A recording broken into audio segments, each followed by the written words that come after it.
please drop in where you're tuning in from and your IG handle in the chat. When you do that, make sure you mark everyone as opposed to just co-hosts and panelists so everyone can follow you on IG.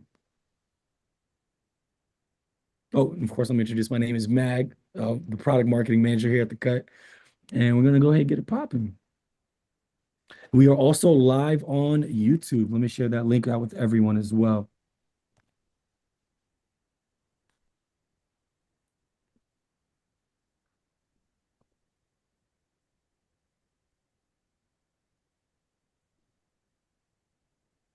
If you got any homies that aren't, oh snap, we got everybody. Okay, we got Gutter Cuts from LA. What up, Gutter? We got Chicago, we got Atlanta, Philadelphia, Houston, Texas in the mix. Okay, okay. Who else? Who else? Jacksonville, Florida. We got Q from NOLA, South Carolina, Niagara Falls. Is it that's technically Canada. You know, that's a whole different country. Uh, Bakersfield, California, LA, Fresno, Trinidad. I love Trinidad. Y'all got the best carnival. Don't let nobody else tell you otherwise. Hey Ray, when you chat, make sure you put everyone, not host and panelists. That's awesome. That's awesome. That's beautiful. We'll give it a few more folks. We're at 26 attendees so far. We got a few more notifications going out. So we'll give it until 7:05 and then we'll get it popping from there. Hey, shout out to VA. Where you from in VA, man? That's a big place. I like that place. 33, this is good. Louisiana. Okay.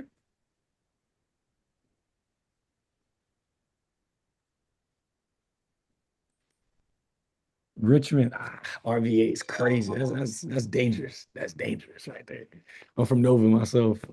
That's dope. Columbus, Georgia. Okay. That's awesome. That's awesome. Make sure you shout out your IG. We're gonna do a big ass follow. I mean, a big follow train. Everybody hop in. We got 2 more minutes, then we'll get it popping. Totally did not mean to do that. Hopefully, I don't get fired. Boston, Massachusetts, AKA when you're chatting, make sure you type in everyone so everybody can follow you. Throw in your IG, everyone. Throw in your IG and where you're at, where you're from, so everybody's able to see it.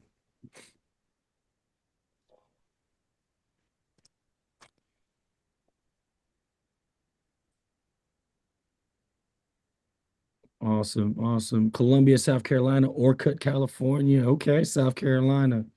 This is dope. This is dope. Thank you guys so much for tuning in today. If it's 4 o'clock where you're at, or if it's, oh, let me mute my Slack. My bad, y'all. Uh, Set yourself as away, pause notifications for 2 hours. Okay, cool. Awesome. Awesome. Awesome. Keep it going. Keep it going. Hey, boss lady 34 barber. Tell us where you're from, Maria. Virginia Beach. Aha, I like that. 757 in the bit. I mean in the mix. 36 people. All right, cool. We'll go ahead and get it popping.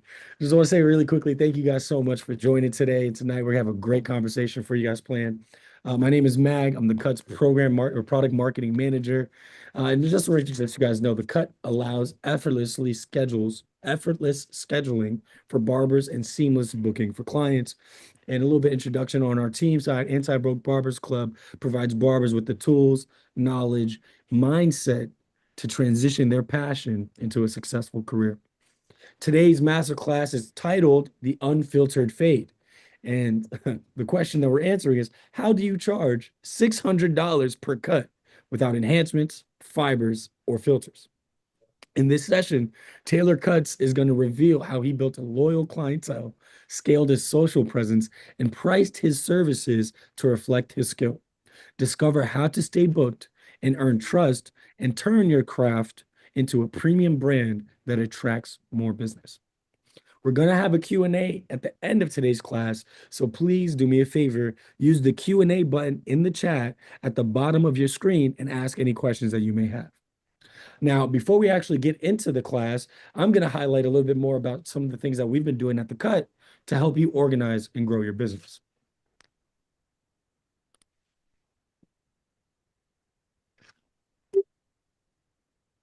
Give me 2 seconds.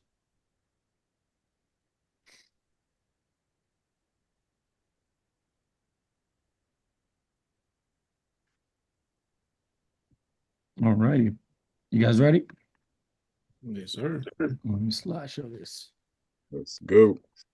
All right. So we're at the cut. Of course, our mission is to empower barbers with the tools that you need to manage and grow your business effortlessly. And we're going to dive right into our latest features that we designed to enhance the barbering experience and keep you ahead of the game. So upgrades for barbers. First things first, money is on top of everybody's mind. So what we've enabled is a feature called custom deposit schedules, where you're able to control and manage how deposits are made and how often they're made. You could choose between daily, monthly, weekly, or manual, where manual means you push that joint over to your bank account whenever you want.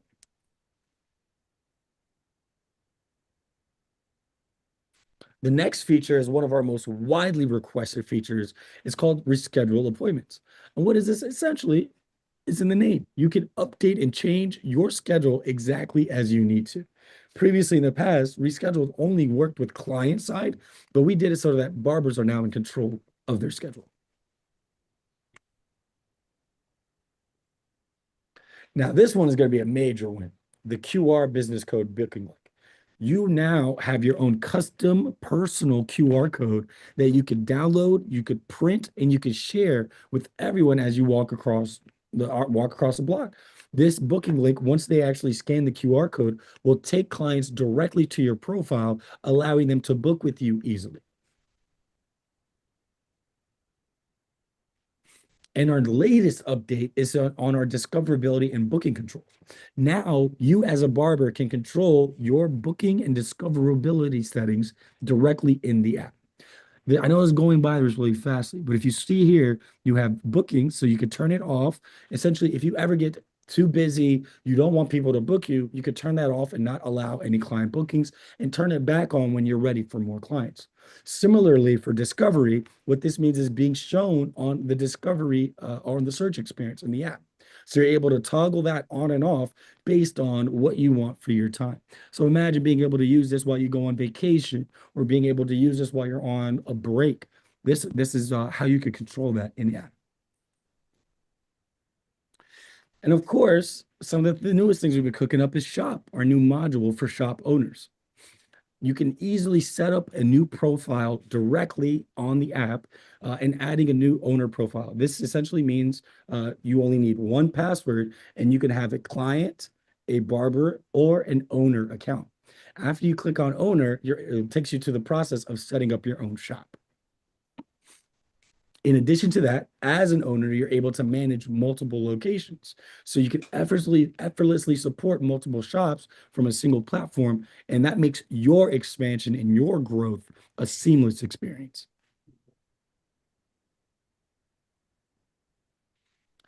As an owner, you also have the opportunity to see all of the appointments for all of your barbers in your shop. So you have full schedule insight, gaining complete visibility into your team schedule, and you're also able to manage and create appointments for them. So being able to assign walk-ins to a specific barber if they don't have a busy schedule.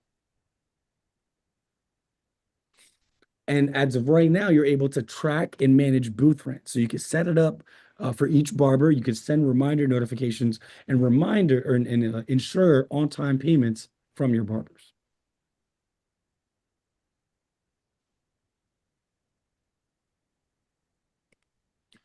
And as a thank you for joining today's masterclass, we are offering 3 months of Pro for free.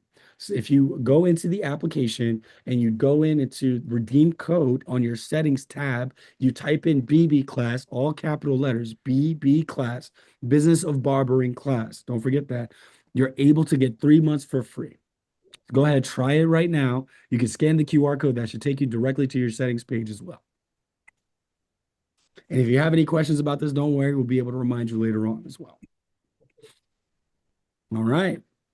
Now, with that said, I want to quickly introduce my brother, Rey Brotherhood. He's our host and moderator for today, Andre Anduja, aka Rey Brotherhood, for those who don't know, the owner of Anti-Broke Barbers Club and the Brotherhood Barbershop in Los Angeles, California. He's been in the industry for 12 years now as owner and a consultant for barbers looking to grow in the business of barbering. Welcome, Rey. Mag, what's going on, man? Appreciate that. How you Yes. doing? Okay, let's get to it. Well, first of all, I want to thank you all for joining us today. Today is our sixth installment of the Business of Barbering masterclass. And today we got a special guest. He's a global instructor, influencer in the industry, and a pioneer in the industry. Someone that's I've seen always just pushing the industry forward, whether he knows it or not. And that's none other than Taylorcutz. How you doing, man?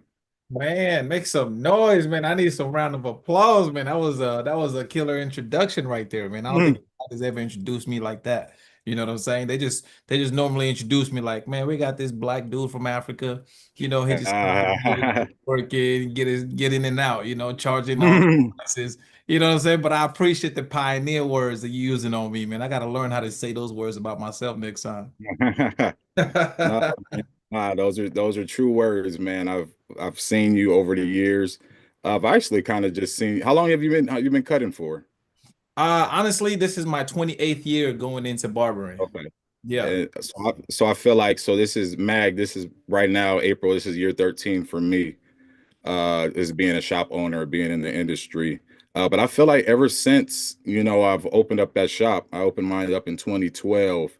I've seen your name around. Maybe a little bit after that, 2013, when it kind of got into the social media, Instagram started showing a little bit more around that time. I've seen your work since then, man, and I've seen the progression now, man. So when I say pioneer and all that type of stuff, man, I really mean that. I appreciate that, man. It's a long journey, being Yeah, playing around with Instagram back in the day was just for fun. Now it's a business. So I'm glad facts, I facts. started when it first came out. And I was just like, hey man, look, you can post your picture up and people could see Mm. it. Back in the day, we didn't grow up with stuff like that. So shout out to everybody who started following me from back when I was younger and doing this haircutting program stuff. So appreciate y'all. So man, let's get to it. What got you into starting? What got you into barbering? When did you start barbering? I'm about to be 38 in July. End of July is my birthday. So I started cutting hair at the age of 10. So that's why I said Mm. 28 years now on the way to 28. So I started at the age of 10 when I first moved. I'm not American, I'm Nigerian. Mm. So I moved from Nigeria with my family out here to, first of all, we went to Chicago, and Chicago was too cold for an African to live out there and it's in December. Yeah, facts. Yeah, I don't know if y'all ever seen the movie Cool Runnings. Yep. One of Gotta my catch that favorites. lucky egg. Yeah, that was me and the family, bro. My older brother, my younger sister, my pops, my mom. So we moved out there and it was too cold. So we started asking people, where's the Sunshine State? It was either Florida or Cali. We decided to go to Cali because it was a little, we found a spot that was cheaper in the church that, wanted us Mhm. to go over there for testimony and stuff like that. So we moved out there and then I'm in Cali right now, but when I was 10, my mom took me to a barber shop just to get my hair cut. And I got my hair cut and as soon as I got done, I looked in the mirror and the barber had pushed my line all the way up here. Like I Mm. had to Judge Jefferson at the age of 10. And kids gonna be kids. They're gonna clown, they're gonna roast you in school. So ever Yep. since then, I told my mom never take me to a barber shop. I want to be the guy that's behind the chair instead of the guy that's in the chair. So that way I could hook other people up so they can not get made fun of in school and they can have that confidence. So, so how did your parents react to that, right? Obviously, I'm sure they liked the initiative that you took, right? But you say you're Nigerian, and we know that, from what people know, and we all hear that Nigerian, I have a few Nigerian friends growing up that their parents are super strict, Strict. right? Like, like saying a barber, that's, you damn near might as well say you going to work at the grocery store. You know what No. I'm saying? To a Nigerian when you say that, right? So how was that? How was your parents in all this? Um, so my mom was happy because $10 for her when I was getting my haircut was a lot of money to cut my hair. So a clipper was $20. I was using a Con Air back in the day. You get it at Walmart. Mm. You know what I'm saying? One. that one that does all of them. You sharpen it up, you oil it up, you line it up with it, you cut, you fade with it. Mhm. I use one clipper for all purpose. My mom was excited because she only had to buy one clipper, and I got to cut my dad, I got to cut my older brother, and sometimes my sister be rocking them little the pixie cuts. So I tape her up, I tape over my mom up. So everybody was getting a family cut for free just because I just didn't want to go to a shop. So I just learned like that. And it wasn't like that was a career that I was chasing. It was just Gotcha. it became a family chore once a week. You know what I mean? Everybody, my brother would Gotcha. mow the lawn, my dad would do, take out the trash, my mom would cook, my sister do laundry, I cut hair. So it just became a chore for me no matter what. I couldn't even say no to it. But it wasn't like my parents were looking at me to be a barber.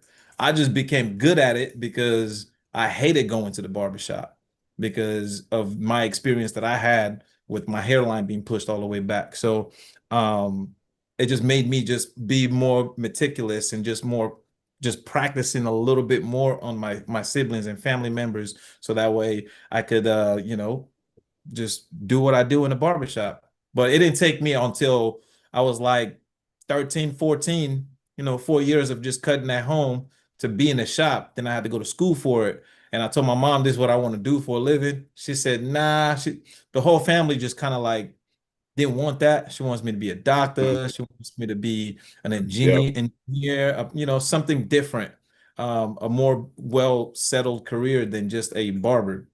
And I just was good at it. And I told her I was making money at that age. I was cutting all my friends. I played sports. Everybody was getting cut from me. I'm taking a book bag with full of clippers to practice, and then I'm sitting in the locker room after practice, cutting up the coaches and all my teammates. So I was just making $5 cuts here and there, and then she seen that I was out the streets, and so she kind of supported that, you know. got you, got you. What would you say the biggest hurdles were? At what age did you come to America? I was 9 years old when I came to America. Mm, Yeah, I was so nine. that's a tough age right there, because Yeah. you're like really, you're in the like you said, you can get clowned and things like that. Kids are a lot different, getting into that age. So, what was hard for you when you came out here, or what was difficult for you when making that transition? I mean, everything was different from the sun to the food to the culture to the education. I felt Mm-hmm. like everything was easier in a way because it wasn't as structured as in Africa. Everything is pretty much structured. You get what I'm Yeah. saying? Like, man, you could do this. What? You could get away with that. What? You could dress like this because in Africa we was in a private school where you had to dress up in uniforms. You Yeah. have Yeah. Everything must be tucked in. Your socks got to be pulled all the way up. You don't wear no hats, no nothing like that. Your haircuts got to be all even with a lineup. You don't get no fade, you don't get Hmm. no papers, nothing. Just like military press kind of style. So when I first moved out here, English was very hard for me because I didn't speak any English. I spoke French. My dad is French. My mom is Nigerian, so French was what we spoke in the house. And Yeah. then my mom and dad, they were really religious, so they were translators at church. And so they will translate from French to English, English to French. They'll take turns. You feel me? So I would learn and practice English, but it wasn't like the American English. It wasn't like this good as I'm speaking right now. Yeah. Um, I was like Michael Blackson, like you more I saw God. So I know that was difficult in school, right? How was that? Like you said, kids make fun of kids. Obviously, you're out the country. I'm sure your accent was super strong. How was that? Yeah, my accent was strong. I mean, I got made fun of a lot, just because I didn't speak the right English. And then when it comes to comprehension and going to like ESL classes, trying to learn English and trying to read in front of the class, it was, they make fun of you, but at the same time, I was a quick learner, so I learned quick things to like, hey, you make fun, I jab back, and Yeah, then yeah, yeah, I yeah. started I started playing sports, and I found out that I was really good in sports, so that changed my career from either cutting hair to like, man, I want to be an athlete. Let me go ahead and play some Hmm. football, let me play some basketball, let me run track, let me wrestle. And I started getting noticed, being publicized in newspaper every week. And People was just like, oh man, you guys see that guy? I mean, I went to a pretty much all white school. It's like white, Asian, Spanish, a few Mm-hmm. blacks in there, but wasn't really like, black. Like wasn't a black school. And Yeah. so I was just, trying to float around and try to get my name out there, trying to get my respect, and it happened. I switched out my career. I was like, you know what? I want to be a professional athlete. And then come to find out that, all right, you got to do so much. And I was scrawny. I was really skinny. I was like Mhm. 80 pounds. I was like, so I was like, you know what? Maybe I shouldn't go that route. My mom didn't want to support that. So I said, all right, let me take theater classes. I want to be an actor. You know what I'm saying? And I did that really good. I did Shakespeare, Macbeth. I did all the the old school acting in theater. But then Mhm. I grew out of that. My passion wasn't there. All my friends graduated and went different colleges, and I was just stuck by myself. So I was like, man, what else I got to do? And I still was cutting hair. And that's what got me into like, you know what? This been loyal to me since day one. And I've always had clients that came to me and got the haircut by me and paid me Mhm. money, So why don't I just take this and run with it? So this became like my plan C. My plan A was professional athlete. My plan B was actor. Plan C is what God gave me already that I Mhm. wasn't really paying attention because my family was kind of like, nah, this ain't it. But it was something that I was really good at until they seen that I was really, I was stepping up to being a man in the house and making my own money. And they Yeah. just kind of like supported the whole journey. Man, so you know what I've noticed, right? And this is in a lot of industries, right? A lot of people that come from out the country, they have a harder work ethic, right? Just like you said, when you got to America, it's easy. You Yeah. felt like it's easy, right? And I always say that, we're coddled here, right? And I always would use because I'm from LA, right? People will come from Chicago. They would come from a lot of other states. And this is when I used to work in the nightlife in Hollywood. Um, they would come out here more hungry, right? And they would get the jobs and do a lot of things more so than the people that's already in the area that's doing that, right? Because people are taking it for granted. They're just doing, just playing it, cool. But people come from out of state that don't have it compared to LA. People come from out the country that have worse living situations than when they come here. Everything's so easy, right? We're lazy here. So that's something I noticed. Is that something that you noticed, or did that help you in your career? Just knowing that maybe you worked a little bit harder than everyone else at times. Yeah, I mean, I'm that was very well said because my family is very structured. My dad was in the Navy, you know what I mean? My mom is Mm, a man. prayer warrior. You feel me? She's always in church. I've been to like summer church camps, winter church camps. I grew up in church. I pray all the time. You know what I'm saying? Mm, So just knowing that I have faith and I have a support, it kind of made it a lot easier and everything was structured and you have to have discipline. So my dad of course. installed Yep. discipline Yep. into me at a young age. You know what I'm saying? So just knowing that I could just do this, if I do three things in a day, my day is complete. You know what I'm Yeah. saying? I don't just wake up and just don't do nothing. There's three small things you can accomplish in a day and you're done. So I've always put myself and gave myself homework to do just to make it feel you know, like life is a game. It's a video game. You have to pass this level to get to the next level. You know what I'm saying? And it's not hard. All you got to do is really focus on it. And I've been doing that since I was young. And plus, the sports really helped me out to be a team Yeah. player. You know what I'm saying? And then Yep. get Yep. to practice at a time. You work hard. You work on this play, and then you go out and perform the play. And then even being in a theater, you learn those words. You kind of memorize it so you could be out there in production and then actually doing it in front of people. And then also being a track athlete, or I wrestled my whole career. I mean, my whole high school and college, I wrestled. So just doing that kind of give me the discipline of hard work is gonna pay Yeah. off. You know what I'm saying? So it was too easy for me. Sometimes I'm looking around, I'm like, man, like I should be doing something else. Like this is not what Hmm. I like. It really sits in my mind sometimes. I'm like, why did I, choose this career? I'm not mad about it. I'm thankful, I'm super Hmm. thankful. I'm very humbled that I have the talent that I have to do what I could do. But sometimes I'm like, man, it is too easy for me. I need something more challenging, you know? I think that's a great mindset to have, right? Because what it does is it pushes other barbers, right? Like, it's more than a barber, right? That's just one thing that you do, right?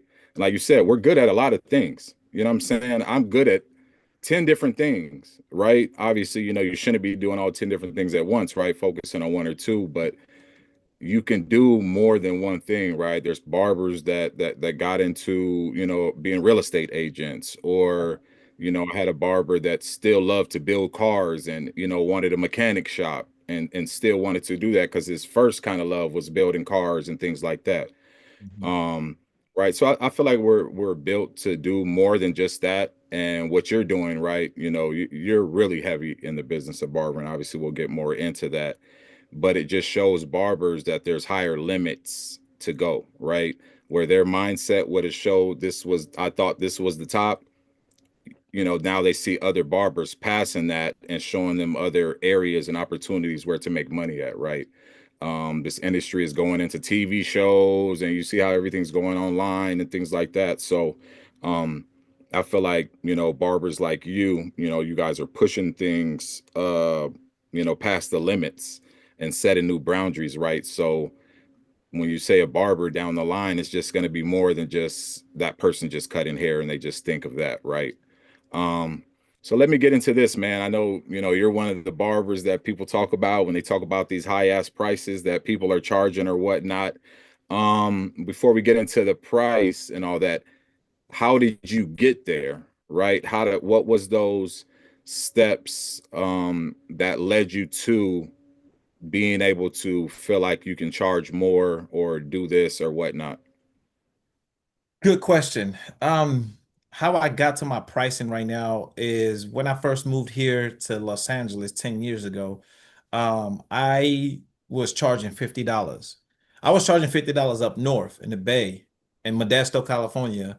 And then when I came down here, I'm still charging $50, and but my rent was three times the amount. Yeah, yeah, So yeah, it just didn't make sense. I felt like I'm in slavery and I just didn't feel like I'm meant to be charging this. But then I started looking at other people's work, and not to, downplay any barber out there in the world. Like everybody is, you gotta for every champion, there was once a contender. There was once a rookie. yeah, So yeah. you gotta get there. So I was just watching everybody else's work and I'm like, man, I could do this better. And I noticed that a lot of people are using fiber and using paint to like make everything come into place. And I'm just like, I don't do that. I've never done that in my life. So the more I start seeing people do it, the more I started like, I will charge you because mine is original. You know what I'm saying? Yours could get washed off and it doesn't look right. So I started going $50 every year. For the first year, I went $50. So I started doing $100. I got tired of just having people, because the kind of clients that I was getting were clients that I didn't trust. You get what I'm saying? Like they were always asking for a favor. They were always, they want to get a lineup. They'll start off like, I just want to get a lineup. And they're like, oh, well, you taper me up here. Oh, well, you give me a taper back here. Oh, can you, smooth out my beard? Not the whole, it just became a whole haircut, So I'm Yeah, just like, yeah. give me $100 for everything. Anything that you need, just give me $100. I got you. I'll take care of you. Mhm. I just got tired. I got sick and tired of just those people that I've already blessed and they just wanted more. And I was doing too much and getting underpaid. So I just didn't feel comfortable with that. So I told myself every year I'm just gonna go up $50. Now, was there someone that you seen doing it, right? So from what I remember, and when you say you've been in LA 10 years, um, I remember you being at Elegance, right? Yeah. Tell us how that was at Elegance. Were you already charging a high price point before you got to Elegance? Um, if so, or if not, when you got to Elegance, what did that change for you, or what did that open up for you? When I got to Elegance, I mean the booth rent was high. It was Five booth five was hundred a week, high. right? Exactly. The booth rent was high, and then you got got your place was high, your apartment was high, Y'all and hear that? Y'all hear that? $500 a week.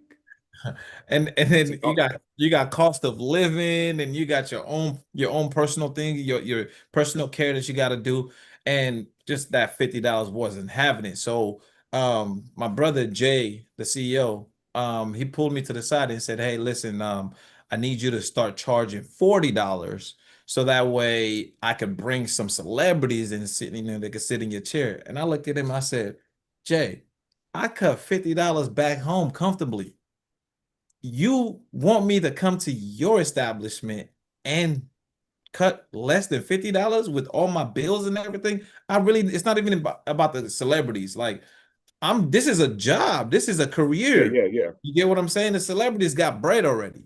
I'm trying to get there. So he said, man, if you charge $40, I'm gonna bring all these celebrities you cut. I said, you know what? Don't bring me anybody until they have $100 per cut. And he goes, oh man, good luck with that. So that right there was the best advice. So this is at Elegance. This is elegance, yeah, right outside. So when you going in and so is everybody else charging 40? Yeah, I think everybody else was charging their own price, but it wasn't $100. Like So was A-Rod was was charging A-Rod like, there? yeah, A-Rod was charging Okay. like $80. You get what I'm saying? Yeah. This is the first time I was out there. It was charging like $80, and then MP Marcus was charging his own prices. He has clients from like a long time ago that his Yeah, grandfather yeah. into, what I mean? So they got their own little negotiation, but I was not going to do it for $40 or even $50. I said, nah. Yeah. I said, I said, before you bring anybody, just tell them like, hey, this guy is charging $100.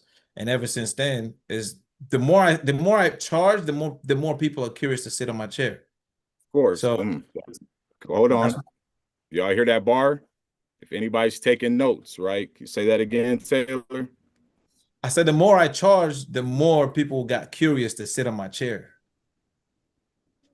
That's interesting, right? That you say that.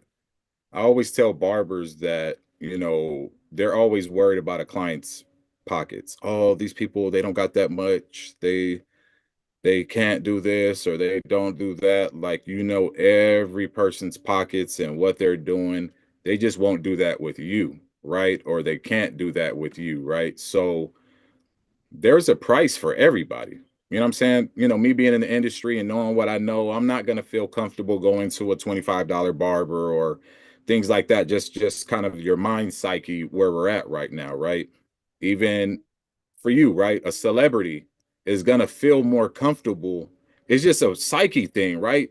That he knows you charge $300 and that person might look at his work and he look good too and they might be $50 or $100, but they still want to go with you, right? Because they understand value, Right. right? Everybody has a different perspective on value and what it means to you, to them.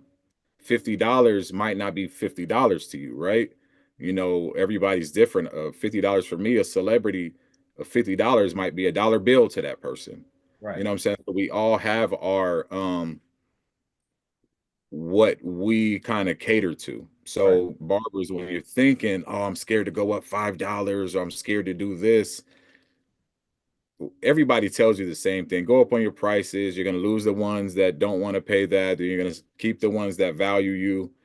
That's true, right? If they value what you're doing and you're holding up your end of the bargain, Right. right? Not just charge, just because you can cut good don't mean that you can be late, right? And they got to wait there for hours. You know what I'm saying? Um, so you're a part of the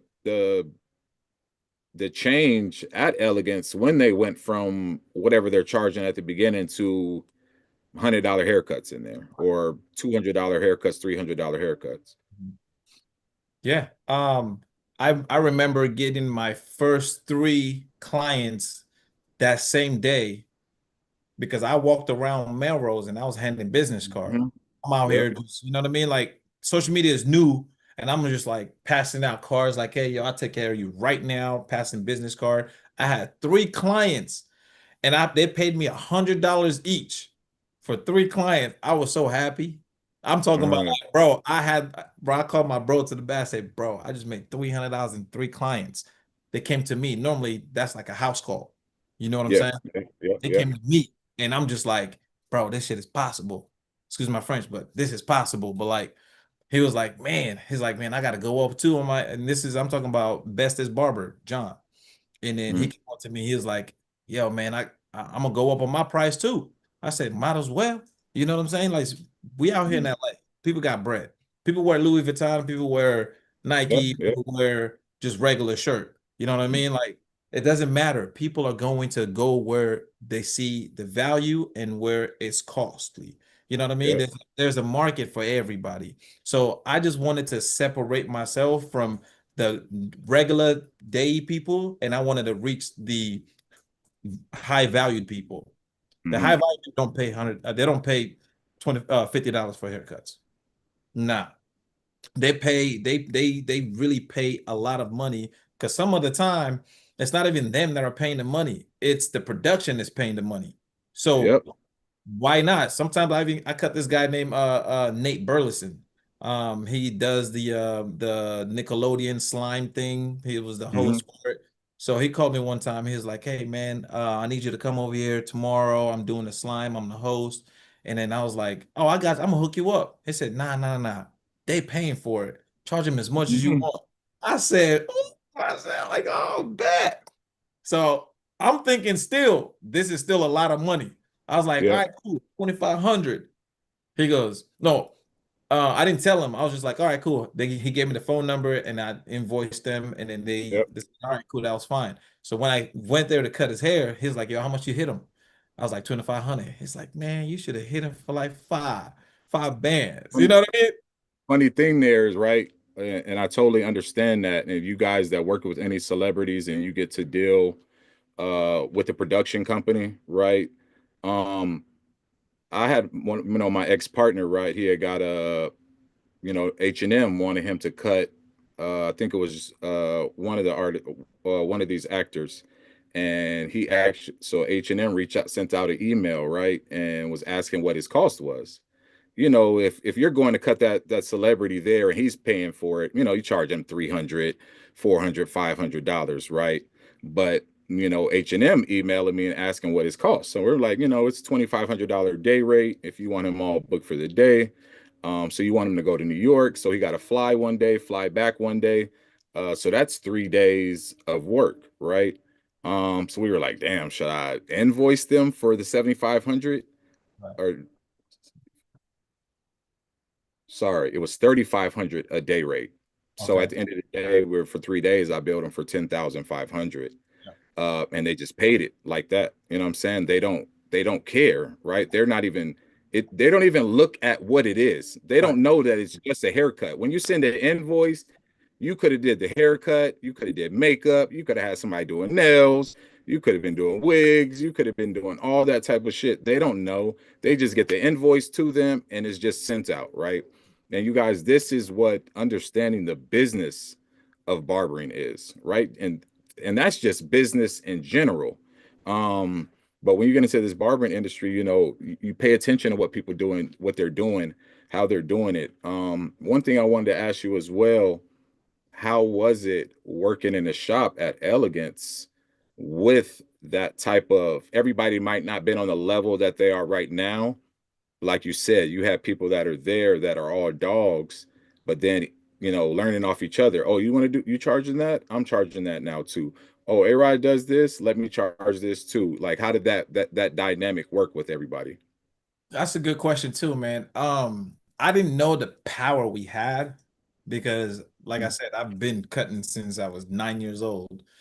So to me, I'm always in the front of the shop. I'm like the first. Once you walk in the shop, boom, I'm right there in every shop that I've worked at.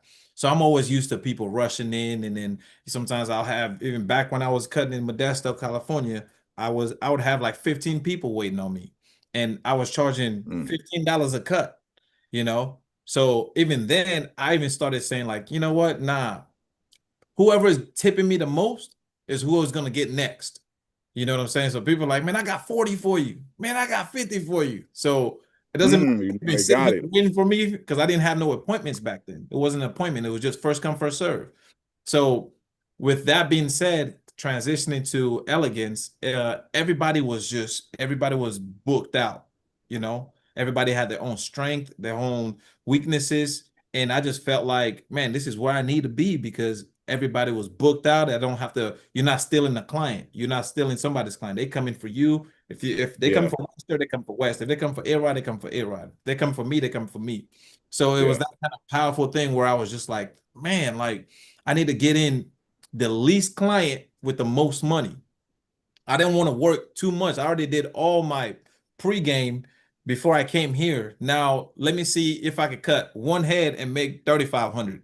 You know what I'm saying? My mindset was work smart, not hard, But mm, then I would need to put Instagram was going crazy back then. I was getting 1,000 followers every day. Every day I scroll down, it's another 1,000. And everybody was just going off of the Instagram. So I'm looking for people for models.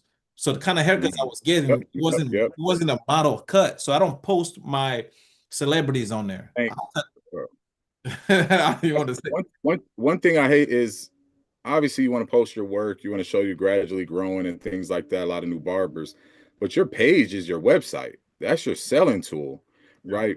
Post the finished product on there. Post the good cuts. Don't post just that little fade that you did that day, and it just Yeah. the picture isn't hitting right. And I remember this back in the day with you. Everything that you guys put up was like it was just art, right? Right. And that's the selling tactic, right? That's just your promotional tactic. When they seen that, you got people that come to LA every day from out from different states, from out the country. They flying in every single day. People need haircuts. They want to go somewhere. They're looking things up. When they search stuff, they're gonna go to the person. If they come out the country, they got money to spend. For You sure. come to Vegas, you got money to spend. You're not worried about it $200-300 for whatever it is. They about to go gamble that or spend that somewhere. So different markets call for different things, right? Um, and this is something I just heard. I didn't know maybe if I seen it or I didn't pay attention to it, right? So you don't use enhancements. I don't use enhancement. I've never have, and I promise myself I never will. Not because I'm cocky about it. It's just I don't want to learn a new trade. I don't want to, because if I start doing it now, my whole career would be questioned, right? So I want to stay as natural as possible to from my beginning to when I retire. So that way it's a lesson, it's a tool for people who are not trying to use enhancements. I worked with everybody in elegance besides Jonathan that used enhancements. And for me to be in the same building with them and working with them, I had to up my game on fading and lining and make sure that it looked like it's enhanced. You get what I'm saying? Just because I'm around them, I have to Yeah. make sure I have to like peep game, like, let me look at mine, let me look at his. Yeah, they can match with So, it. so what do you do with people that need it? Like the cut is not going to look the same if they don't have that. What do you do in those scenarios? Or do those people even come to you, or how does that work? To be honest with you, I've had a handful of clients that came to me wanting enhancements, and I tell them that I don't use enhancements, and they will pull up my Instagram and say, "You didn't use enhancements on this." I said, "Nah, this is all natural." And they would always ask me like, "You sure? Can you try to use enhancement? Can you use the powder or whatever it's called? I don't know what it's Mhm. called. Can you use the powder on my hairline?" And I don't I know what don't know it's what it's called. and I was like, nah, I never used that. I don't know how to use it. So they won't get a haircut from me. I will send them to go somewhere else. I have barbers that use enhancements. So I'll take the loss. I don't need that. You know what I mean? I have somebody else take it. So I'm always giving clients to other barbers that I know that are within my area. So I don't take them. If they ask for it, I tell them I don't do it. Sometimes they'll sit down in the chair and they'll tell me it looks good. And then sometimes they have like, oh, well, I'm doing a music video. I need this for the music video. And that makes sense. But I still, if you look behind me, I have my whole shop behind me. I don't have any fiber, no whatever topic, whatever you spritz, any of those. I don't use Mhm. that. So I just Touche. So have you ever had somebody sit in your chair, get it all done, and then go sit like an A-Rod chair right after you because they want this, and that on there? I think that's happened once. Yes. I think that's happened once. I think it was a long time ago too. I think this is when I did charge like 50 bucks and I was working on a client and he had a patch, he had a cowlick on the top of his head. So there was a dip, so it was like a bald spot and then his line was like right underneath the bottom. So I just kind of like lined it up as close as possible, but he wanted that bald spot filled up. And I told him like, hey man, you're gonna have to go to A-Rod and he'll just spray that thing on you. You be fine. And he did that, you know? That's I'm glad that you say that, right? Because in the industry they have this argument about enhanced barbers using it and not using it, right? Obviously, I feel like if you're using it, use it correctly. You know what I'm saying? Learn how to use all the products that you're using correctly. But now I have this barber with my argument with my barbers. Some people want that. I clown Gutter all the time about these chalk outlines, and the people want to come in there and they want the damn chalk outline. Right. Like they want to leave with the damn chalk on their lineup, like which is ridiculous to me, but understood, right? Everybody does what they want, right? So that's why I hate online when people are talking mess about somebody's cut or what happened there, or just because one, you don't know what the client asked for. You don't know what problems that client had. You didn't know that his lineups already pushed and did all this, and it won't look right regardless of what you do, right? Unless you start using products and things like that. So, we get people that judge people off what's going on and they don't know the inside story of what's happening. Mhm. What do you feel like what's the difference between a $50 barber and a $500-$600 barber? I think it's experience, man. I think people just gotta know because I'm still learning. I've been in the game for 28 years and I'm still learning. I've perfected the fade, the taper, the beard, but I'm still learning with different faces, different structure, different texture of hair. I haven't done Mhm. everything. You get what I'm saying? There are clients that got really good hair, but then they're loyal to their barber. And so they won't sit in my chair no matter how much I'm like, man, come on, just you know what I mean? Yep, I yep, even give of you a course. free cut. They're like, man, I'm loyal to my barber. He's been cutting me. My barber is my dad. He doesn't want me to get cut by nobody else. You know what I'm saying? So there are things that I still want to learn that I haven't learned. I know how to do it, but I haven't perfected it. You get what I'm Mhm. saying? So Yeah, I mean, $50 barbers there's some killer barbers out there in the world that nobody knows about. They're not on Instagram, they're not on TikTok, they're not on any social media. yep, They yep. are really, really good. I've seen them, I've witnessed them.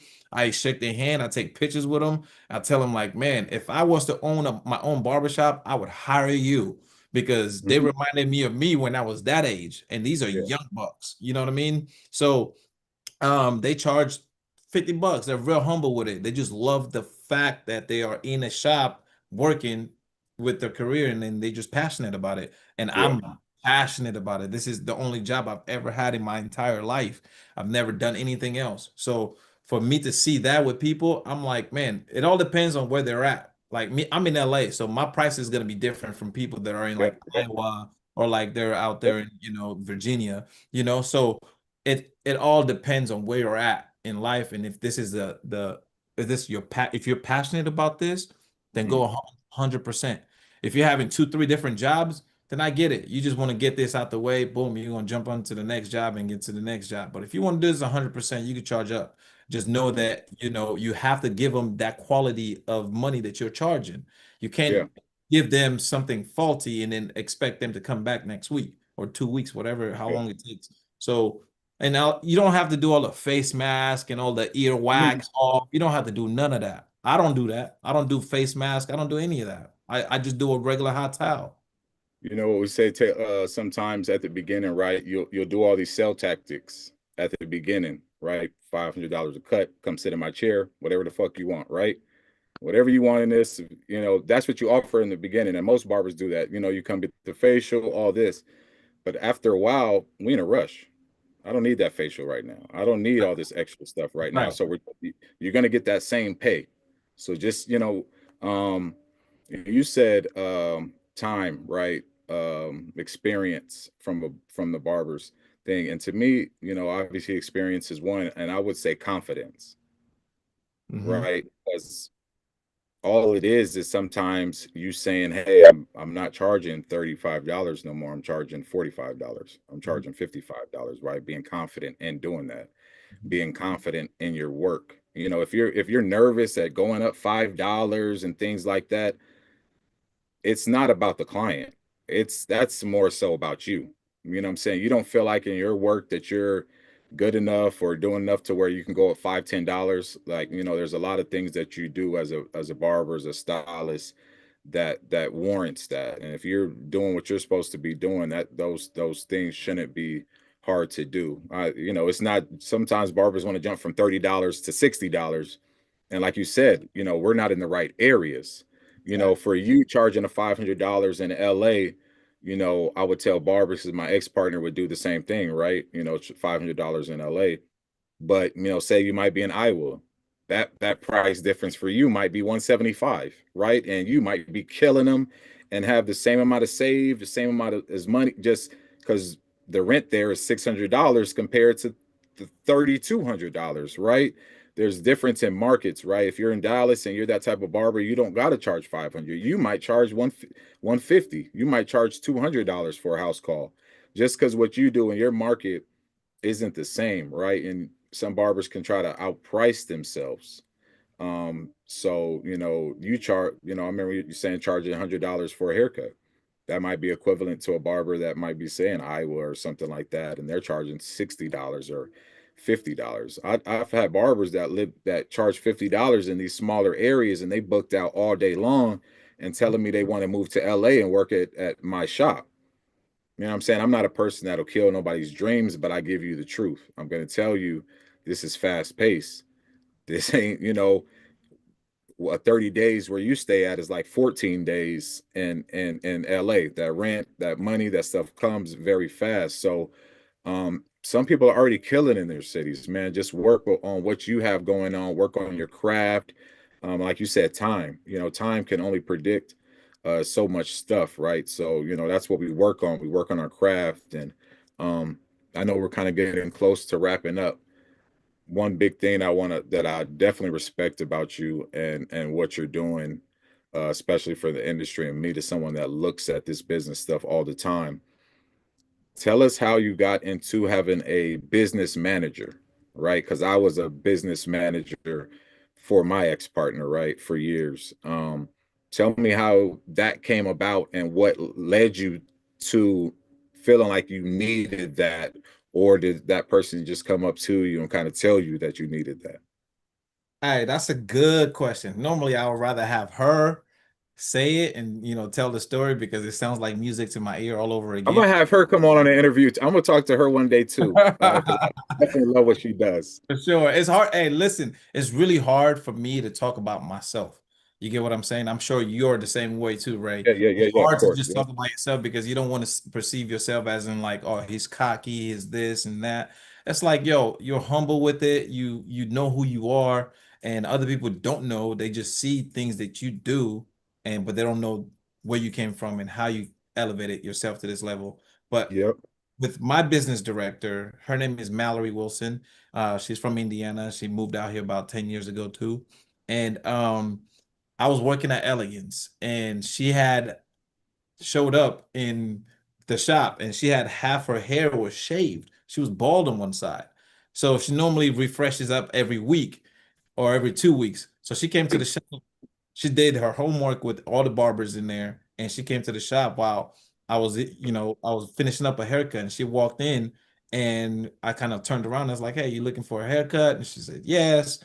And then she kind of waited for me to finish up, but then she was listening to me talk about a barber battle that I had to do in Spain, and they were just asking for how much I was going to charge. Or actually, they gave me like a budget for $5,000 to go out there for one day to do a show. This is literally like 8 years ago, right?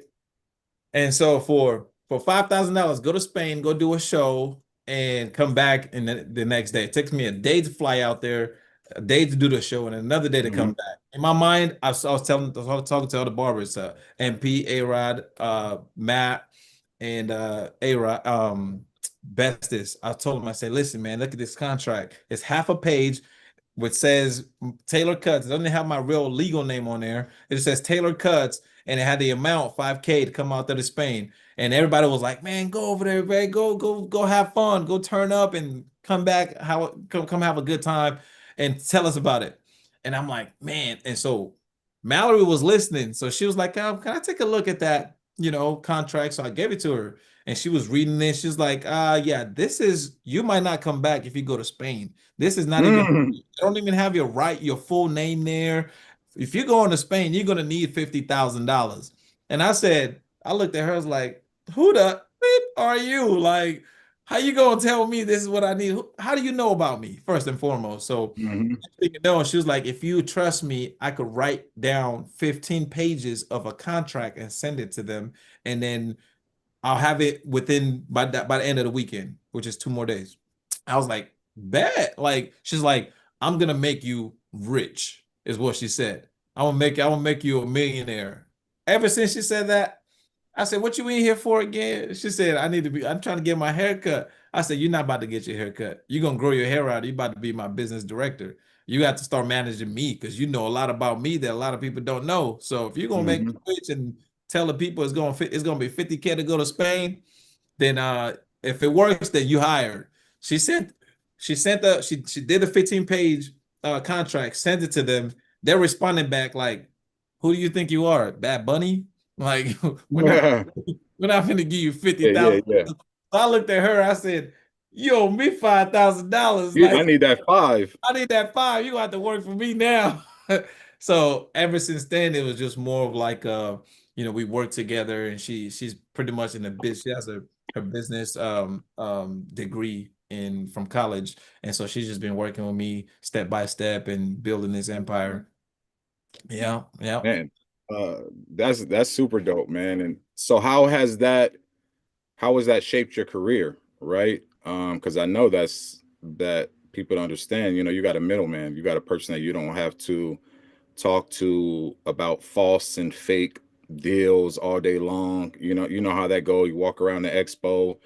I know you're gonna walk around and talk to 40 people, and they're gonna promise you this and this and that and this and that. So how has having that buffer in between helped you and helped your career? I mean, listen, it was a blessing. I still call her like she is like the blessing that God just put in front of me ever since I met her and still didn't give her a haircut, even though she took $5,000 from me. But at the same time, she was knowledgeable. Uh, She has a degree too in the cosmetology world. So she has a license in the cosmetology world. So she knows hair. She just doesn't like to do the practice of it.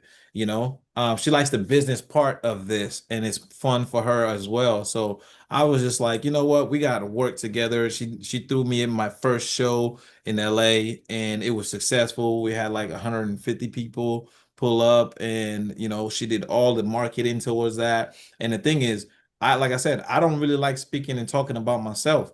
And she got to know me for so long, especially when COVID came, and then we were just working through COVID for 3 years straight, just working, working, working, trying to get things done. And she's actually a spokesperson for me instead of me talking to other people that are interested in my business and my service. She speaks for me and behalf of me while I'm still behind the chair working. And she comes out every night, every day, with synopsis of like what she had, the conversation she had with people, brands, and she hooked me up with Disney. She hooked me up with Old Spice. She hooked me up with who is it? Um, so we did Wall, Wall, we did Gamma, Head and Shoulders, Head and G. Shoulders. come say hi, Mallory. She's always in the back, typing up stuff. Those are the things that I don't like to do. I don't like Yeah, seeing. yeah, I like to be behind the chair cutting hair. I'm the act, and then yep. she was the brains with the computers and getting things all set up. So yeah. That's dope. So man, this has been great. We're about to get into the Q&A. I know Mag's about to jump on. Once again, you guys, if you haven't used the code BB class, that gets you 3 months off the cut subscription. And today, if you use the code BB class on the Anti-Broke Barbers Club website, you get 25% off whatever you want to purchase online. So go ahead, Mag. All right, all right. Now this was an amazing. Listen, the chat was bumping. I don't know if you guys kept paying attention to it, but this was an amazing, amazing. A lot of gems were dropped in this class. This is great. We got a lot of questions around the horn. I'm gonna start off with the easy one first. Ramses, and I apologize, Ramsey or Ramses Ortega asked, "How did you overcome your own achievements without feeling as if you have to meet the expectations of others?" And especially coming from Nigeria, I'm Sudanese. African parents, that's a that's a heavy question. You know what I mean? And that's a good question. I just I just saved up money to show my parents and give my parents so that way they know that I'm good. You know what I mean? Because I give them 15 bands. I saved up 15 bands in like 2 months. I was like, and as I called my mom, I was like, Mom, what's your bank account? Give me the routing number and all that, you know? And I boom went to the bank, deposited 15 bands, and she called me. She's like, "You selling drugs out there in LA?" I'm I said, gonna "No, send Mom." I'm gonna send you my bank account, Taylor. I'm gonna send you my numbers right after this. I I'll said take a the little 2 15 bands. bands. I said, no, I'm just slanging clippers out here. I'm just letting you know that we good. You know what I mean? Like you don't have to worry about me being an engineer. Don't have to worry about me being a doctor or a lawyer. I like to argue, but nah, I ain't trying to have people look at me sideways. You know what I'm saying? When I get up out the courtroom. So, and that's what got me motivated is the support that I have from my family. If they didn't support me, I won't feel comfortable being in this. And it's you didn't tell them, you showed them. I showed them exactly. I showed them like, Mom, I'm good. Don't trip. No, love that. Okay. Kip the Barber asks, how did you feel about social media? Do you feel like it's the best way to market and build your clients, or is it more word of mouth? If I wasn't showing my haircuts on social media, I wouldn't have social media. Uh, Mm, it's a distraction, mm, but for me, it's a way to make ends meet. You get what I'm saying? I love my job. I love what I do. I like to show it off to people who need it. You get what I'm saying? If I don't like my work, I have so many work that I've never posted just because I got my own eyes and I see my own mistakes. Other people might not see it. Maybe a few might see it, but I'm not posting it. Just like you said, he's like, oh well, you know, other people just want to post regular work, and nah, I'm not posting. If I think it's dope, I'm going to post it. That's why I'm posting it. You know what I'm saying? Because I like what I just did. You know, some people might like it, some people might not. I put motivational quotes daily, all the time. If you don't like my haircut, please take the word. You know what I'm saying? It's gonna help you out because it helps me out. mm. So that's what I do it for. I do it for the community. I do it for the people that are in the industry or not, and just get everybody together.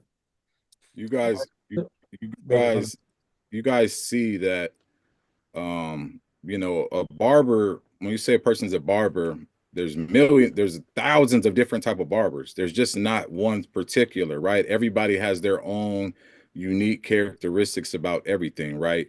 But one thing I hear you when you talk and I see your work over the years, like you really love what you do. You really treat it as a profession, every aspect, right? A lot of these barbers wonder why they're not where they want to be or why they're not getting to this or these opportunities, right? Because you don't treat this as a real business. You're treating it as a hustle or something that you're just making money with. And energy understands that. The energy that you put into something, and that's what's you're gonna get. So if you're half-assing and doing this and the stuff doesn't show, right? You can fake it, right? Because it's not like, for example, you compare it to an NBA player, a basketball player, Kobe. You can't fake working and trying out and doing your repetitions and doing all this stuff because when the game comes up, it's going to show. Yep. In the barbering industry, it's a little different, right? A lot of you get to do what you want. You're your own boss. So if you're really trying to make it and you want to get to these certain things, man, you got to really have the love and the passion and the professionalism behind this type of stuff, man, and really chase it. And I just love just when you talk, just to hear that you really love what you're doing. Thank you for that. I appreciate that. But don't get me wrong, fellas, ladies and gentlemen that are listening out there. There was a time where it was hard for me. You know what I mean? There were times where I almost quit. You know what I'm saying? I almost gave up. But I got to let y'all know that if you guys are in this situation that I was in before, it's good to have a solid friend, somebody that's in the same industry as you that could push you. You know, you need three people, one that looks up to you and the one that you look up to, right? And then the one that's in between, that you guys are the same eye to eye. So that way you guys could push and pull on each other. And somebody that's looking up to you is going to motivate you. And the one that you're looking up to is going to inspire you for you to be better. But you need that person that's, you know, eye to eye. We do the same work ethic, push and pull. Yeah. Why is it important? I called my homie, and my homie was like, "Hey man, we got this. Don't quit. I know it's hard. You ain't seen a client in like a few weeks, going up to a month. You ain't cutting out one head. Don't trip. Your time is coming. It's like at the DMV. You're gonna pull your number, and they're gonna call your number. It's gonna be an hour and a half long, but just be patient." That's it. Nah, that thing about 4 hours. That about 4 hours. DMV got appointments now. DMV They got appointments now. Just like the cut, you get appointments on the cut, you know what I mean? But honestly, really quickly, why is it important to have somebody who's younger than you or who's below you, who's looking up to you? Why is that important? It's important because then you're mentoring somebody that you was once before. I was once 21 before. I'm 37. You get what I'm saying? So if a 21-year-old is looking at me, I could tell them things that I was doing when I was 21. I'm like, man, I've been there. You know what I'm saying? Like, take your time, you know, let me help you out. Now the social media, when I was started cutting hair, there was no social media. I was looking at boxes of S-curl box to copy the same kind of lineups that was doing on S-curl kits. You know what I'm saying? I'm like, this is fire. All right, I'm gonna curve this. I'm gonna do this little line, that's what I was learning from. Now that I am the person that people want to learn from, I want to give. There's three things. You learn, you earn, and you return. Oof. I've learned, I've earned. The only thing I got to do now is to return. So my knowledge, I want to give it so that way people could be more like themselves instead of trying to be photocopied. I don't want people to be like me. I'm already taken. You know what I'm saying? Be the best you, master yourself. I'm gonna just throw a little gem, you know what I'm saying, help you out, fill up your cup a little bit. You know what I'm saying? So that's what I'm doing now, is to return. All right. Listen, I got that. That was another gem. You know what I mean? And I've never heard that before. Learn, earn, return. That was crazy. Okay. So on the process of returning, getting up to that level, Devin Brooks asked, is it better to let clients go that become offended by you raising your prices?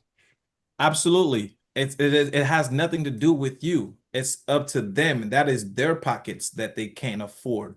You know, you could, if you've built some kind of like relationship with your client, it's cool to give them the grandfather price.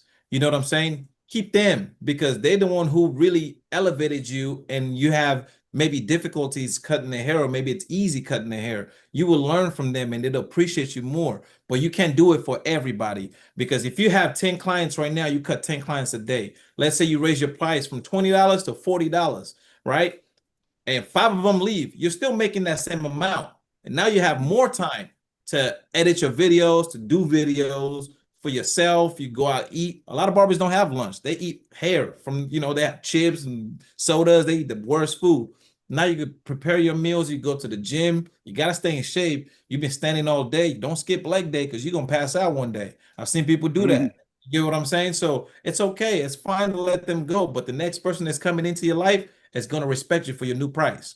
Amen. And then And you guys, two-parter. Go ahead. I want you guys, just off that, right? Make sure you guys are doing what you need to justify you going up on that price, right? Because obviously it's your money, what you got to do and things like that. But if you're not running your business right, then they got pushback on you saying you want to charge $10 more, then it might be justified on their end. To, you need to pay attention of why does everybody think I shouldn't be going up on a price, or why am I getting all this backlash or things like that, right? Some might just be cheap people, but make sure you evaluate your business, how you're running it and how you're operating it, that it makes sense that you're raising your price up, you know. So Donald then asks a two-part of this one. How many clients did you lose and how many did you gain? I wouldn't say I fully lost clients. Some clients would come to me only for special occasions now. They will still go ahead and find that $50 barber, but they'll come Yep. to me when it comes to like, oh, I got a wedding to do. Oh, I got to travel for an anniversary. They'll come in and pay that 600. And they've told me that. I'm like, man, I ain't seen you in about 3 months. Yeah, man, I've been going over here. They charge me 150. It's just for the regular days. I don't need anything special, just to clean me up real nice. But when I need this cut, I come to you. So you don't really lose them if you're quality and you know what you could do that other barbers don't do.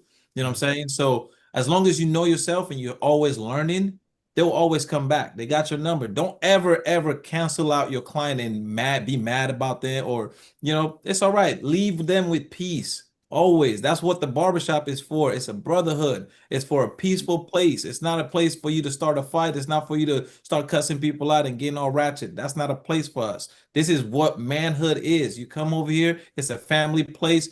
All right, if you can't afford it, it's all right. You know what I mean? I'm gonna hook you up now, but hey, you already know you got money in the bank if people owe you money. You can see them anywhere. They owe you a drink, they owe you a burrito, they owe you something, but always leave them in peace. Don't ever leave them in like, oh, I hate this people. I hate that person. No. Don't ever do that. Nah, leave them in peace. They'll always come back. I used to, that's it for sure. I used to hate when my barbers like, oh, they tell oh, I can't get you, I can't cut you. I'm like, like, this is your client. Help that person get that service, right? Hey, I'm going to be out of town this week. I can't cut you, but hey, here's a link. Here's the booking link for the cut. Hey, these are two guys in my shop. They can take care of you here while I'm gone, right? You're supposed to always cater to your clients. And what you said, right, is I feel like you're always people don't even know it, but you're always going to be losing clients, especially if LA area, right? Because people move there for this show, this movie, these auditions. They're only there for 6 months, 3 months, a year. So they come for you this amount of time and then they got to go back where they're at, right? Or this person moves here, they were going to you while they were in school. Now they got to go back here, right? But you still have those relationships and you're always going to be losing people and gaining new people forever. Like who you cut right now is not the same, all the same people you're going to be cutting 5 and 10 years from now. But at the end of the day, your reputation is that. And you always want guys to speak highly of you and refer, because this is a referral-based business. Number one is referral-based business. So when a person that like Taylor that cuts for $500, his clients are going to refer friends that they know is okay with paying $300, $400, $500. They're not going to refer anybody to him that can't afford that, right? So pay attention to your clients, man. Help them in every situation, even if you're not cutting them that day or making money off of them that day. Okay, so Ray, the reality of the matter is both of you guys are in LA, right? For a lot of our people who are on the call, Kip the Barber, Carlos, and I think it was Nikkei, right? We got North Carolina, we got McAllen, Texas, we got places that are a little bit less frugal. So if you can, let's break down a roadmap of how they can market to places that'll pay high tier no matter the cost, since you said they're going to pay the invoice anyway. How do folks, and to ask the question about how do folks in lower cost of living areas still charge premium rates? How do they get to that? Well, you want to go first, Taylor? Yeah, I think people in the low area states, I think the way they could charge up is, you got to master your craft. All right. I know a lot of people don't do towel service. You could add that to it,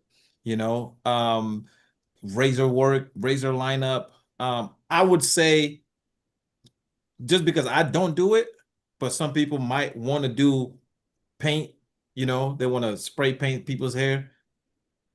I don't know. Listen, you got to give them another word for that, man. You need another word. All right, let's go with Mako. Hey, you're not wrong. I don't like enhancements at all, but you know what I mean? Do your thing, Pam. Do your thing. I'm not gonna hold you. I rock. I don't. I don't need them because I still have my hairline and stuff. But obviously, you still want stuff. You might have light areas. You want it pat, a little darker right there. So I don't mind it. Obviously, Um, I'm kind of a person that a you sure? special, not a special occasion or where you going, different type of stuff. So, um, What's up? I get you. You said makeup and paint. I know they mad in here. Y'all go flood his comments. Go flood his comments on Instagram. Hey man, we need to bring back the man, the barbarians, man. You know what I mean? So you're saying though, adding additional services on top of it, being able, it will help you increase your price point. I think people need to take their time. I know there are some people who want to rush haircut. I've turned down clients because they asked me to give them a 15-minute cut. I'm not gonna do that.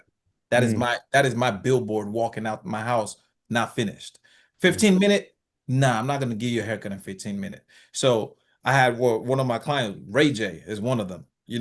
Ray Yep. J is the kind of guy that would sit on your chair with headphones on, a laptop, on a phone, talking, making business deals. He is the entrepreneur. Like number one, right? He's selling this, selling that, selling this, selling that.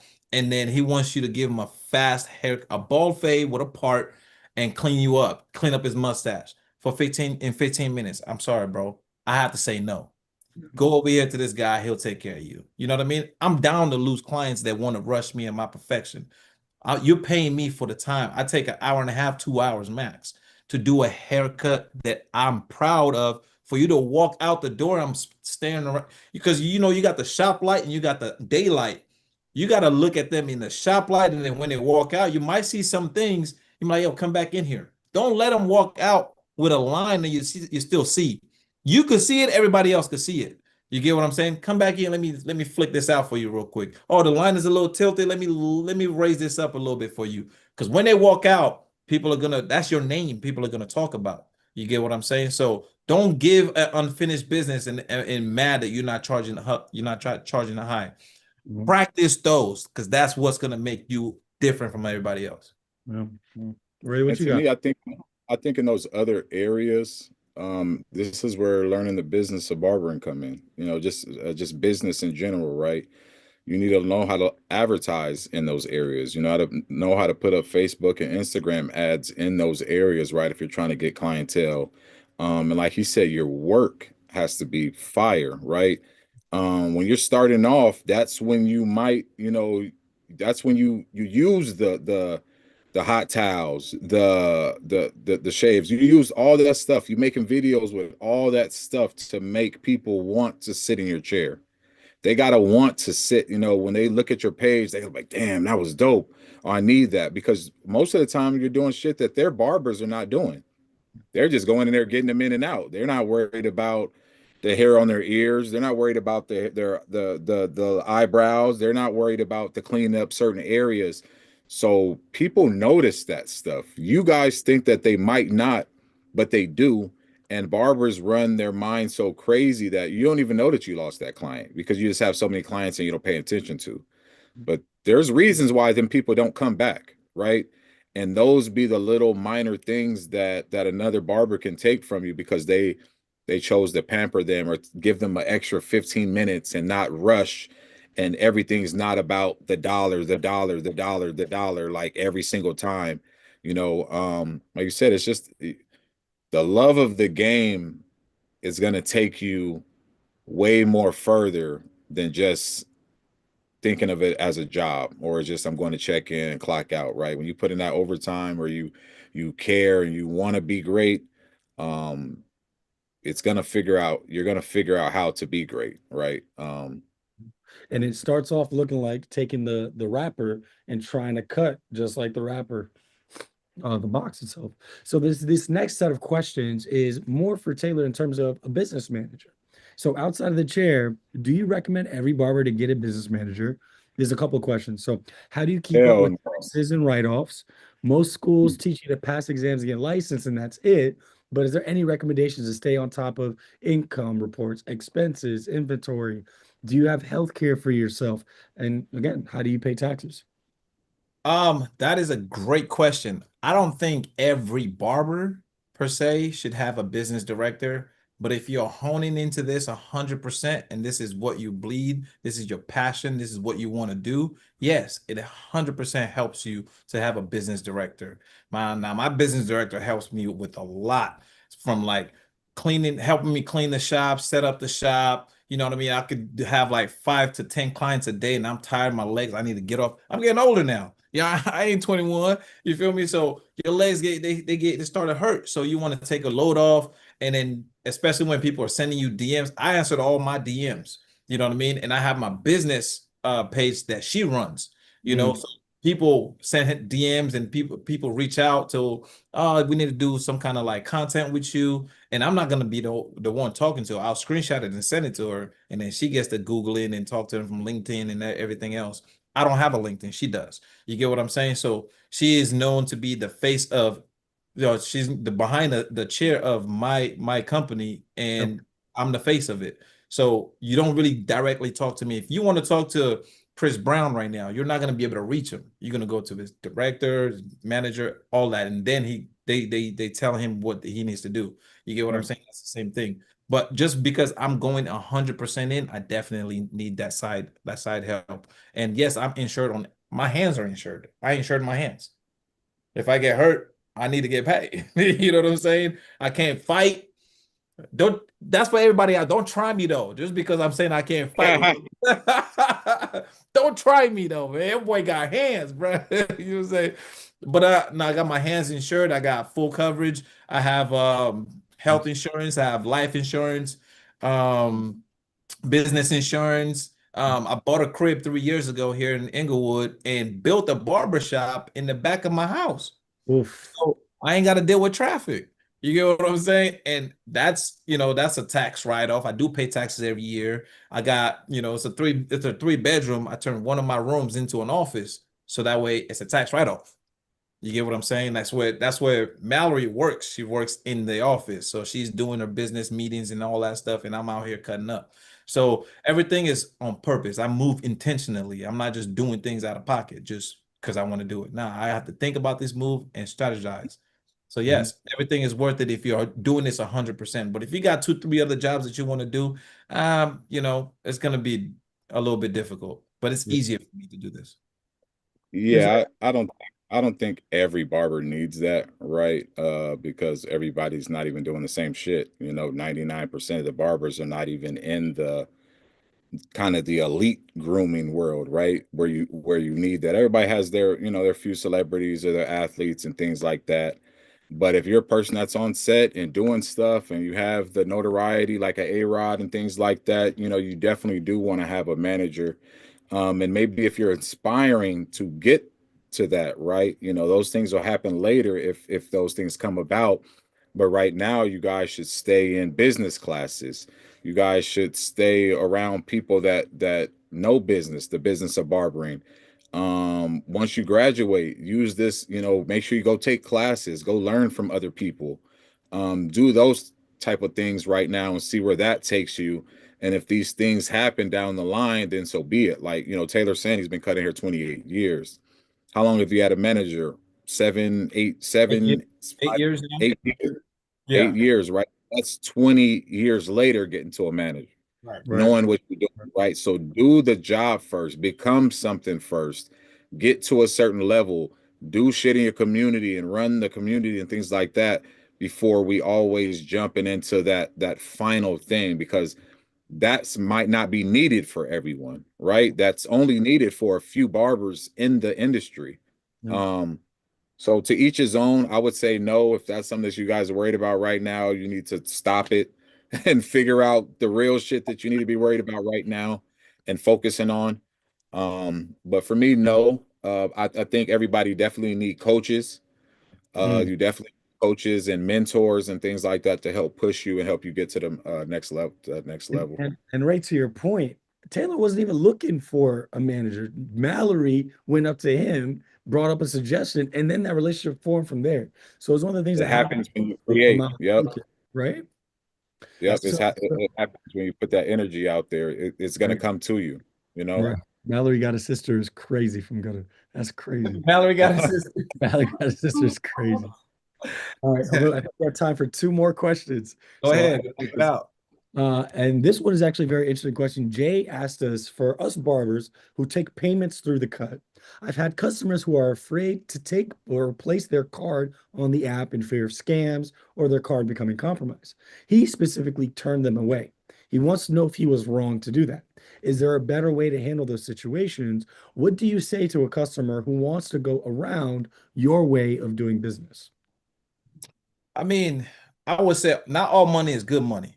Ooh, Not all money is good, but I learned that the hard way. I've been tricked before too.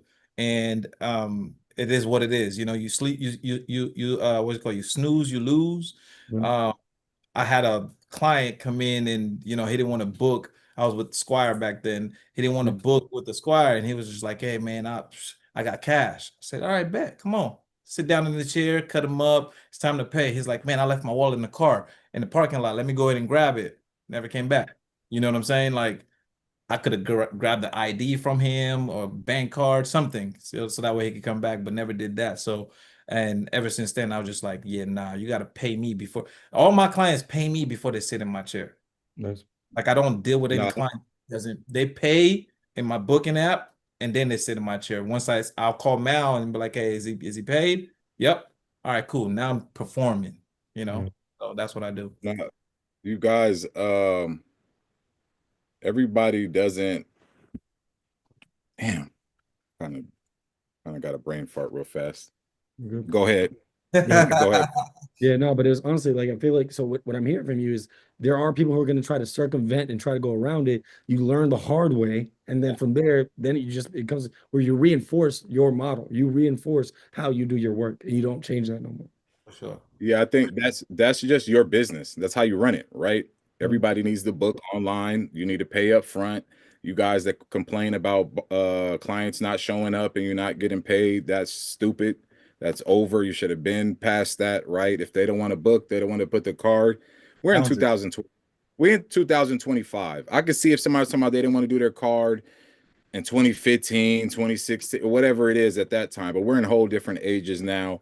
Right. You really don't have to put, you can you got the app now, so you can go download the Cut app and then just book on your own end. It don't have nothing to do with Taylor, right? So that's just an excuse. If you let these client, they're gonna do whatever you let them do. So when you're training your clients and you want them to book online, book online, book online, when they text you, all you respond is that link.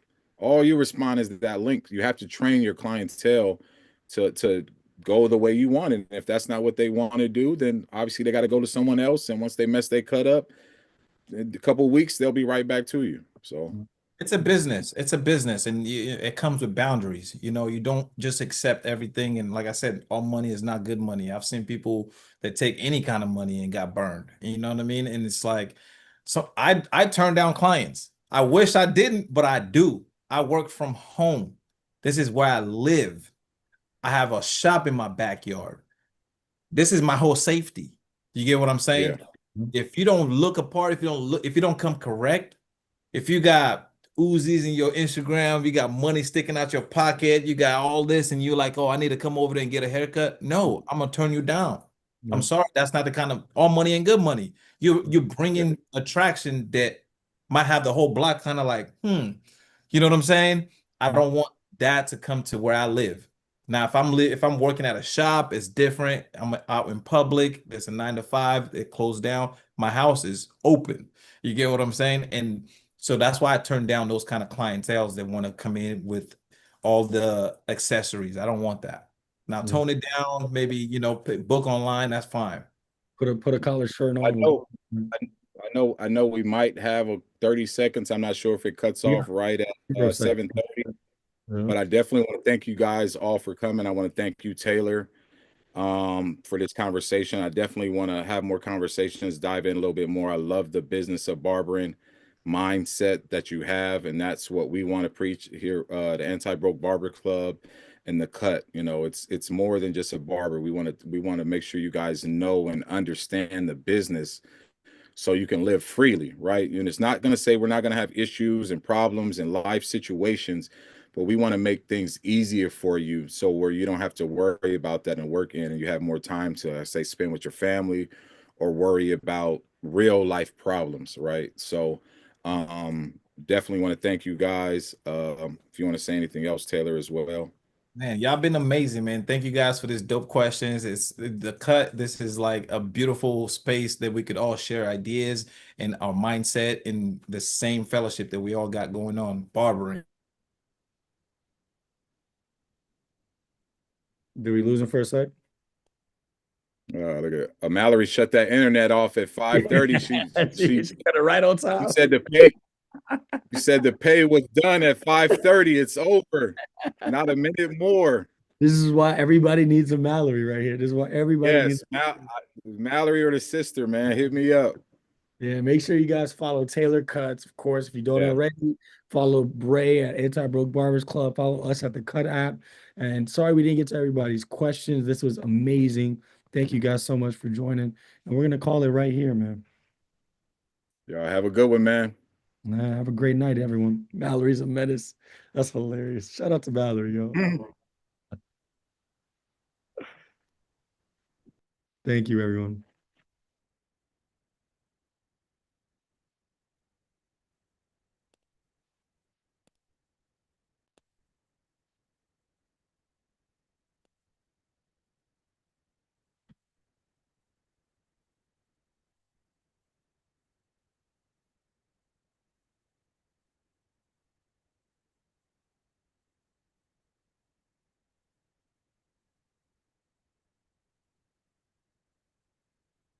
Thank you, everyone.